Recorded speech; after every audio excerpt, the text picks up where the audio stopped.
सलाम everyone and welcome back to गोल रोटी। आज मैं बना रही हूँ एक बहुत ही अलग सी चीज जो कि टू बी वेरी ऑनेस्ट मैंने भी पहली दफा ही खाई थी। टेस्ट इसका मजे का है, वेरिएशन बहुत सारी कर सकते हो। आज मैं बना रही हूँ राइस ऑमलेट, यार इसको राइस ऑमलेट बोल लो, राइस पैनकेक बोल लो, केक तो खैर ये नहीं है। इसको क्या बोलना है वो हम बाद में डिसाइड करेंगे, फिलहाल इसको बनाना शुरू करते हैं। सबसे पहले मैंने ले लिए इसमें 1 कप उबले हुए चावल जो कि रात के बचे हुए थे। बेस्ट तरीका है बचे हुए चावलों को यूज करने का। 1 कप चावल लिए मैंने और उसके अंदर मैंने डाल दिए 2 अंडे। 2 अंडे डालने के बाद इसमें मैंने डाल दिया नमक हस्बे जायका, कुटी काली मिर्च आधा टीस्पून, चिली फ्लेक्स इसमें आधा टीस्पून, सोया सॉस 1 टेबलस्पून और करी पाउडर 1/4 टीस्पून ऑप्शनल है, और हॉट सॉस 1 टेबलस्पून। अब इसमें वेरिएशन कर लो यार, जो मसाले डालने डाल लो। मेरे हाथ में जो आया था मैंने ऐड कर दिया। इसमें हरी कटी हुई प्याज भी मेरा ख्याल है बहुत अच्छी लगेगी।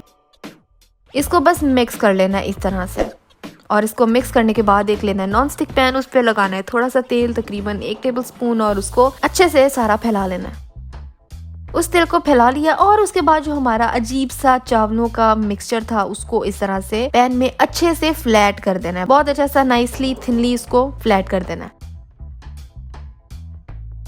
और इसको मीडियम आंच पर कुक करना है कोई 3-4 मिनट के लिए। और जब आपको लगे कि ये कुक हो चुका है तो स्पैचुला से बड़ा अच्छे से आपने इसको फ्लिप करना है। मेरे वाले काम नहीं करने, मैंने फाड़ ही दिया था। इसको करना है बहुत अच्छे से फ्लिप, और फ्लिप करके दूसरी साइड को भी 3 से 4 मिनट के लिए कुक करेंगे। और ये जी आपका बहुत वियर्ड सा स्नैक तैयार है, rice omelette, rice pancake, you name it. मज़े का था। बल्कि अब मैं सोच रही हूँ कि अगर इसमें मैं बिरयानी मसाला या कोरमा मसाला ये डाल देती या चिकन अचार तो फिर टेस्ट तो फिर और ही अच्छा हो जाना था। खैर आपने इसको ज़रूर बनाना है और मुझे भी बताना है कि आपने इसमें कौन सी वेरिएशन की थी, और जब आप इसको बनाओ तो उसकी तस्वीर मुझे इंस्टाग्राम पे दिखानी ताकि मैं इसको अपनी स्टोरी पे लगा सकूं।